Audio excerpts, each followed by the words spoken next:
everybody. Welcome to the Sally Allen podcast. I am so glad you are here today for this episode. And today we're doing something a little bit different. I am sitting on the other side of the interviewing process. Now, this is very uncomfortable for me.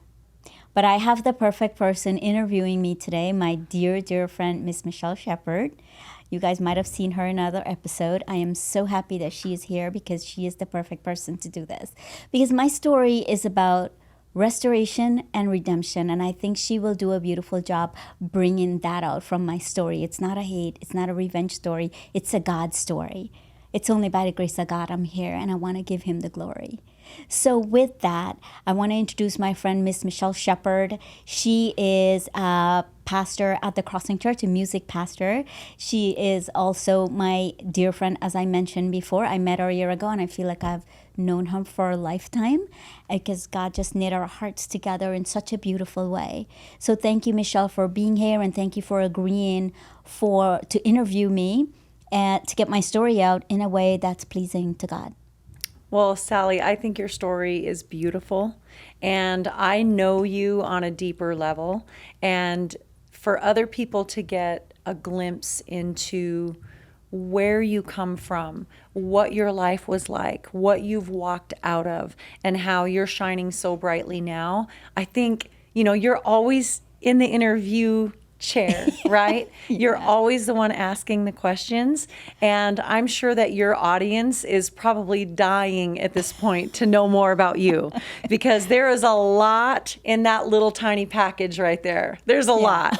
And I get the pleasure of being with you probably more than most people do because of our friendship. But you are such a treasure. And as everybody probably knows now, if they've already seen the other podcast, your nickname is Baby Doll because y'all probably don't know how tiny she actually is. She's so cute, but you can't tell how little she is, sitting here in the studio. But yeah, if we stood up, you would laugh because we're drastically different in that area, right? In the height department. Yeah, I'm literally half her size. Literally half my size. It's literally half her size. And she and I realize what you said. You do know the good and the bad and the ugly. You've seen ugly, like I've never seen ugly. Oh not my ugly goodness. in a bad way, but you've seen me with ugly cry. You've seen me with good cry. You've seen me in all ways. Yeah, but that's what friendship is, right? Yeah, but to give everybody else a little bit of a peek into what has made you so strong and what has brought you to where you are now. And you're helping so many people. You're a life coach. The people that you get to come in contact with that are stuck maybe in different areas of their lives, and they're so close to their own predicament, right? That it takes someone like you that's been through a lot of things, that's had to have that kind of tougher outer shell and that resilience to like keep moving through, even though there's been pain and all that kind of stuff. So I'm just excited that I get to actually ask you the piercing questions today. And so I want to start off a little bit with, probably people know some of your background, but can you tell us a little bit about your childhood, where you come from and what that looked like for you? Because it's a lot different than mine. Yeah. So I grew up in a little country called Guyana in South America. And I grew up in a big family, 10 brothers and sisters. Oh my goodness. We're 10 of us. 11 kids? 11 kids. Oh my gosh. Yeah. But by the time I came around, I'm the youngest. They were all basically gone. There were probably like one or two of us by the time I sort of have a recollection that I'm a human being and I'm alive. There was about one or two. But my story, my father died when I was 2. My mother died when I was 12. Wow. But there is a story that's very defining in my life that I'd like to share. And in my book, I call it The Rain. The chapter is called The Rain. This is the beautiful book right here. If you have not read this book, you must get this book. It is wonderful and it's beautiful. Yeah, and that was the first time in my life that I was 6 years old when I had this defining moment. And my mother had dropped me off at kindergarten, and it was raining that day. It was raining a lot, and we had crossed a bridge to get to kindergarten. and she didn't pick me up. And my country's very loosey-goosey. Like, they close the door and they leave you outside thinking somebody's going to come pick you up, you know. And I'm good at looking at landmarks to find my way. So I look at several landmarks. After hours of waiting, it was pouring rain, and I found my way to the bridge that we had crossed to get the kid to school. And the bridge did not look the same when I got to that bridge. The water from the rain all day just rose up almost like to the under the wood of the bridge. So it was really high, and it was just raging, and some of the planks floated away. And now I'm a little person, as you explained, so I know my little legs at 6 years old can't get me over that. And I heard screaming, and I looked around, and that was me. I was terrified. I couldn't swim. And I lay on my belly. Somehow I had this thought to lay on my belly and crawl over that gap. And I got to the embankment, and I just, it was muddy, and I rolled down the embankment, and I got to the end, and I mud in my face, the rain. And it was the first time, 6 years old, I realized I was alone. I was always taking care of my mom. You know, she drank so much. She was an alcoholic, and she had her demons she was struggling with. And I realized that I knew where she was too. She was probably sitting at the bar somewhere, and she forgot to pick me up. And that was a very defining moment in my life, Michelle, because I purposed in my heart right there, 6 years old, laying down, that my job was to take care of my mom, and that no one loves me or is taking care of me. And I got up crying, and I ran all the way home. And for a child, it's just such a like it's a grown-up moment. Very much so. Right? To realize at that age, I got to take care of my mom. It was a reality. It was like a reality. like reality Yeah. kind of slapped you. Like, Yeah. wow, it's Yeah. on me. Yeah. And you're just a tiny little thing. Yeah. And I did. But when I was 8 years old, 2 years later, I was around 8 or 9. I got tired of it. And I'm like, I don't want to do this anymore. I'm so tired. I always have to trick her, manipulate her to get home, to get up the stairs and just take care of her. And it was just, for me, it was just tiring. The whole thing was just tiring. And I've heard somebody said that some people took sleeping pills and they went to sleep forever. That's how my mind took it. And I said, wouldn't it be nice if I could go to sleep forever? I would love to go to sleep forever. Wow. At 8 years old. Mm-hmm. Wow. That's Yeah. That's incredible. Now, how did you, at 8 years old then, so, and you felt that way, Yeah. did you have a switch? Did you walk through years of that, like feeling that way? What were the next maybe 5 years So like? I didn't know there was an option to get out of what I was feeling. But when I had this option, I actually was so happy I took the pills. I did. I took the pills. And I hallucinated for 3 days. I swear to you, I saw Satan. I was hallucinating Oh so my bad for 3 gosh. days. There were other family members in that house, and nobody took care of me. Nobody even checked in on me, nothing. So Mom did her thing. She still went out and she came home and she didn't even check in on me. I was shivering, I was sweating, I was vomiting and everything. Wow. And then the next week, it solidified that I need to go to sleep forever because nobody cares about me. It just solidified that. So I had my bottles of pill, and I knew the second time, like, I really had to because my system still had those, whatever it was, I didn't know. And there was a knock on the gate, and there was a voice that said hello, and I went down and I saw this beautiful Caucasian man. Never seen a person like this, 6 feet tall. Everybody in my country is short. And he had the flaming red hair and the bluest eyes and the palest skin, and I was so mesmerized by him.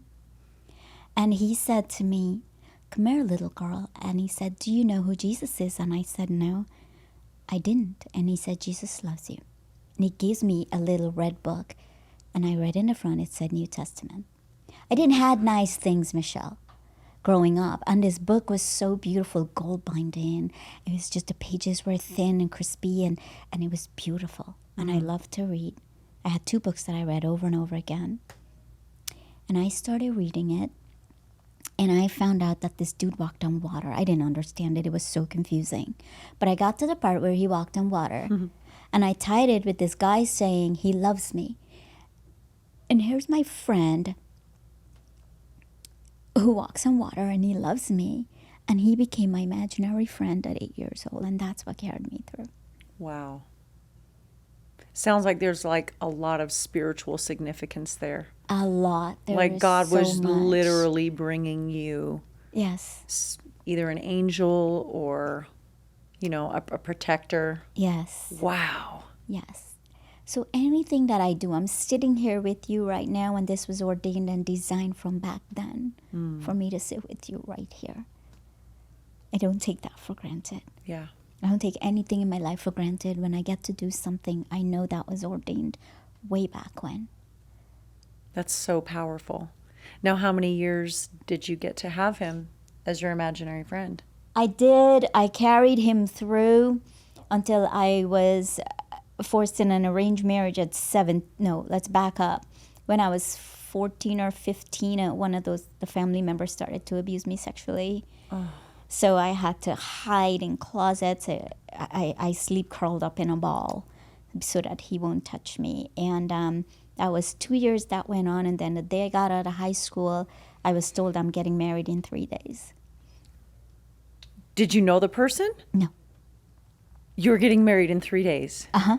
This is like out of a movie. That is wild. What Yeah. did you do? Nothing. I just knew I had to do it. And my book details a story of someone I thought I had loved at the time, and it's a beautiful love story if you read that part. But I was so scared. You don't say no. You don't say no. So I said, I didn't say anything. I was just silent. And in 3 days, I got married to someone who was very abusive. Oh my gosh.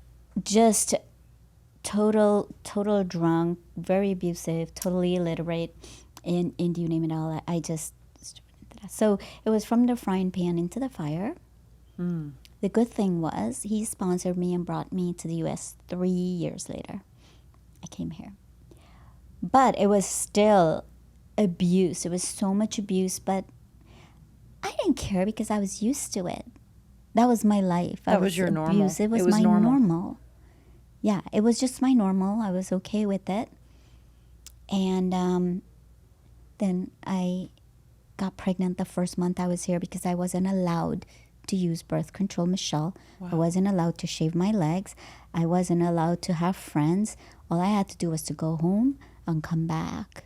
I wasn't allowed to do anything with my hair. I wasn't allowed. And I would sit at the train station. I got a job as a cashier at a drugstore. They put me to work there. And I would sit at the train station every day, mustering my courage to jump in front of the train. Wow. I did that for 5 years. 5 years.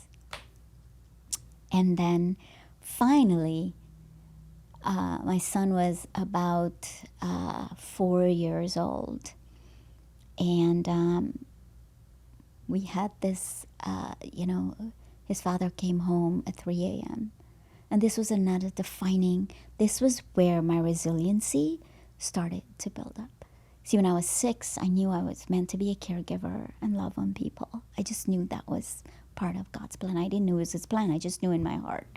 But this was another defining moment, part of my resiliency. And he came in at 3 a.m. and he usually wanted to dance. And he dragged me out of bed and he's dragging me around the room. And I was so mad. I was just so mad that for the first time, in all the times he'd been abusing me, I never did anything. But this time, I shoved him. And I shoved him so hard, he crashed against the dresser. And I knew I was going to die. Yeah. Because he got up and everything's happening in slow motion. He got up, he grabbed me by the neck, I'm down on his throat, he's sitting and he's strangling me and I'm passing out. And all of a sudden, I heard screams and my son came at him with the remote control. And he started to hit him. And I can hear him as I'm almost passing out, leave my mommy alone. Leave my mommy alone. He's 4 years old. And I can share my whole story, but this part is always so hard. let up one hand and he backhand that child. And he flew against the same dresser he had crashed into earlier. And we both froze because that was the first time he's laid hands on him. There were others abused mentally, but not like that. And I, again, slow motion, I bucked him off of me. I got up, I ran over. Gosh. What I saw just broke my heart. Because I didn't see a screaming little boy throwing a tantrum. I look in his eyes, and I just saw defeat. I saw this little boy so sad. And he's not crying. He knew he can't cry out loud. He's whimpering. He's just laying there curled up. And this part of my story always gets me. And I just knew that face, that way where my resiliency was born. Because I looked at him and I just knew, one, he doesn't deserve this life. Two, he doesn't deserve to protect me. I'm his protector. And three, I'm going to run away. And I'm going to do it for him. So it took a lot of planning, It took a lot of planning, and it took a lot of courage. But eventually I did, after a few months. Wow. Did you just leave abruptly? He didn't know that you were going to leave. I gave him a chance. So I believe in chances. And I gave him a chance and said perhaps if he leaves his parents' home, things are going to be better. But I got a good beating for that because I even mentioned leaving his mother's house. So I knew I did everything I could. That's just how I am. Yep. And then I just planned it out. I said, you know what? I start talking to people at work. This was one thing I wasn't doing. I wasn't sharing with people what I was going through because I didn't trust anyone. Yeah. Remember, I was insecure. I was broken. I had no self-esteem. I didn't trust people. I've been abused all my life. And finally, I opened up to someone at work, and she couldn't believe it. It's like, you don't deserve this. And she walked me through getting an apartment, and she helped me through various things. Wow.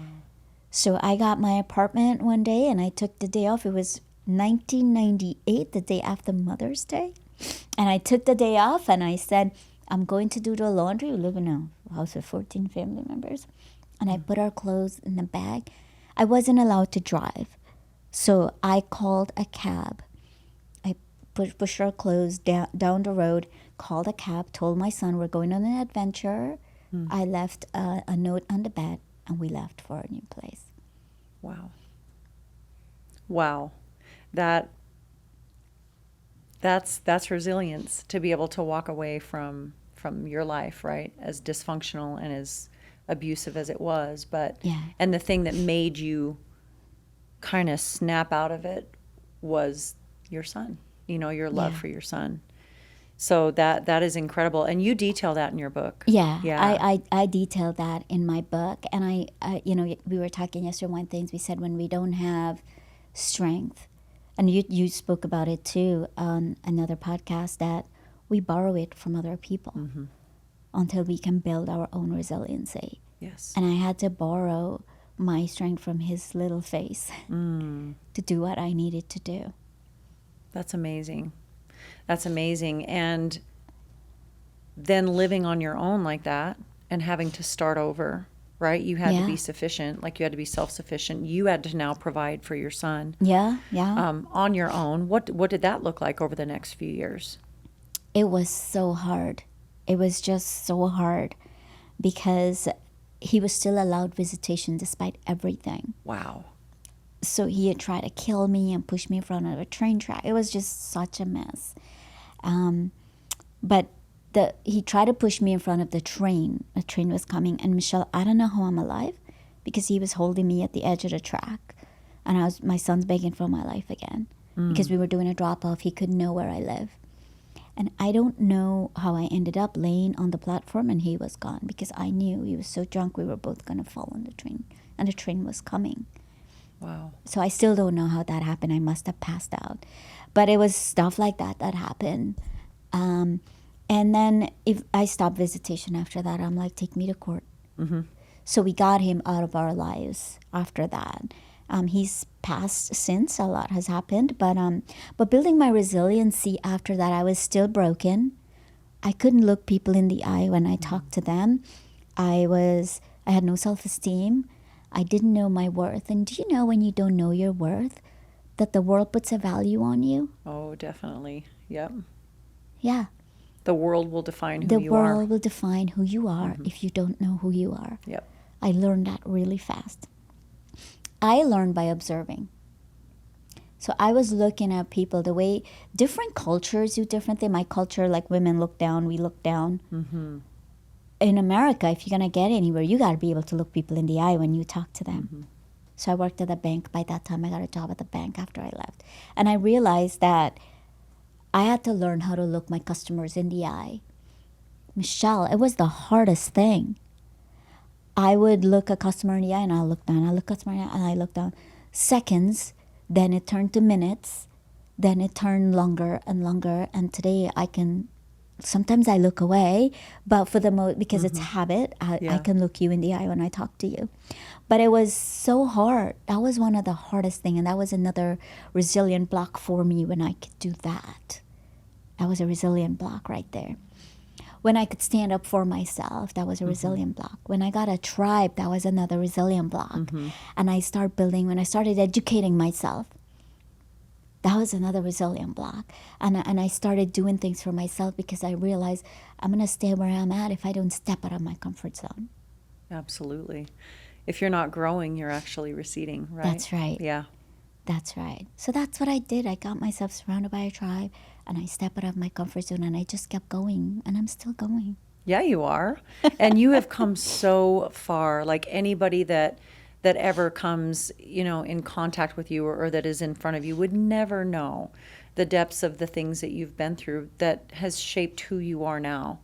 And I'm so honored to know you and to be able to call you my friend because we are friends in real life. Yeah. Like we really are close friends, and you are very special. And you can tell that your level of care of people and just the way that you do look people in the eye and you're very sincere. I know that God has brought you a long way. Yes. And I hope that you are able to use your story in a big way to, for women that are in the same culture that you were raised in, right? Yeah. Because there's some in that culture that are still suffering in the ways that you did. And I believe that God is going to use your testimony powerfully because it's a powerful story. Do you want to hear about my God part, how I met her? Oh, I would love to. And I'm sure everybody else would love to hear that part of it. Yes, please. Well, I was married to a Hindu person and they worship, different things. Their religion is different. Yep. But I was always talking to him. I was always talking to my imaginary friend. I didn't know him. I knew of him. Mm-hmm. And then I met my forever husband. But then I met him and his parents took us to church. It was Calvary Chapel, Old Bridge. And I walked in there and I wept because I felt at home and I understood the message. It was a message for me. And I just knew, I knew of him, but I never knew him. And that day I felt like it was the first time I met him and I understood. It was such a beautiful message, all tailored for me. And I never looked back. I tell people, you can't shake my faith. Yeah. You argue with me about who I am, it doesn't matter. Over the years, family members have tried to shake my faith, different circumstances, and I'm like, you don't understand. If you've been through what I have, you will know that you can't touch my faith. And God brought the right man into your life to end up introducing you to, through his parents and all, that whole plan, the whole tapestry that God weaves together. Yeah. Yep. That's awesome. That is so great. And so you've been a faith-filled person for how long now? How many years have you been? Gosh, it's been, I've been married to Chris for 22, about 20 years, 21 years. That's awesome. Yeah. And Chris is awesome. Yeah, He's your husband amazing. is amazing. He is amazing. I'm so grateful and thankful for him. He just would do anything for me. I just love him so Yep. much. And he's double your size too.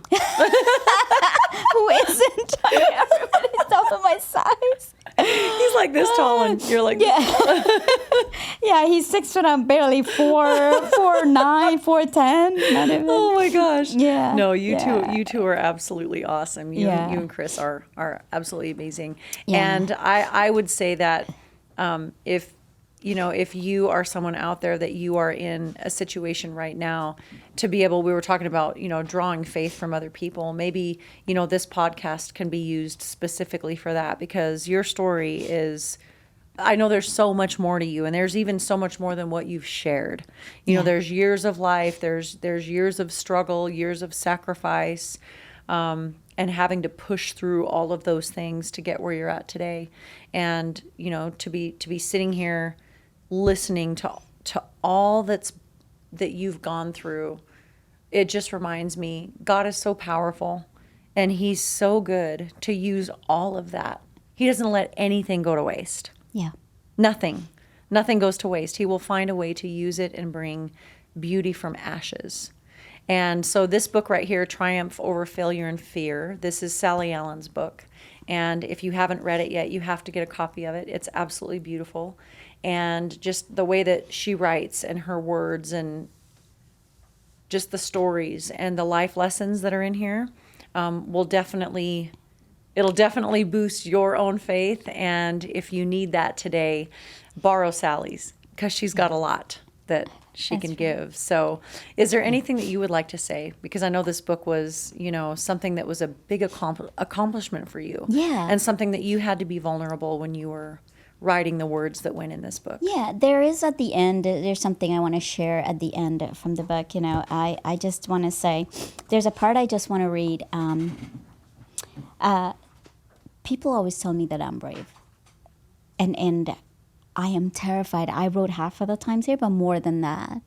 I'm terrified. But I do brave things, and I do hard things despite my fear, right? That's what makes us brave. We do it in spite of how we feel. People don't see the struggles, right? I know writing this book was scary. I knew I risked losing part of my family, and I did. A bigger part than I thought I would lose. But I also knew the calling to put this out was bigger, and I had to listen to that. Wow. This was bigger, and I had to listen to it. I talk here how at night I would lay awake in anxiety and fear. And when I write the words down, my hands would shake and my keyboard would be soaked with tears. Those were my nights when I did this. So I just want to end with this. I pushed forward despite all of it. I pushed forward. And I encourage people to do that. Brene Brown said, I just love this. She says, one day you will tell your story, and what you've overcome and what you're going through, and it will be someone else's survival guide. It will be someone else's. And that's what I hope, that my book becomes a survival guide to you if you're watching this. And you can find it on Amazon, but DM me if you can't afford to buy a copy. I'll send it to you. With that, Michelle, I just want to thank you so much for interviewing me. My story came out just the way I wanted it to. Oh, well, it's a God story. And so when you share it in hopes of helping other people, how can it ever come out wrong? So I'm thankful that you shared. And I know that your story is going to touch so many lives. So thank you for being open and honest and vulnerable, even though I know that, that's hard to bring that stuff up. It's hard. And with that, friends, Michelle's not going to ask me what it's on my nightstand, so... Wait, yes, I am actually going to do that, because you can ask me anything. You did that to me last time. Oh. So I'm going to ask you what is on your nightstand right now, like literally right now. I have a lamp, and Okay. I have my Apple Watch, and my phone, that's it, and water at night. That's not nearly as exciting as mine was. No, mine was pretty boring too. No, 2004 iPhone? That's not well, true. yeah, yeah. I love it. Well, thank you again, friends. Until next time. Awesome. Thank you. We want to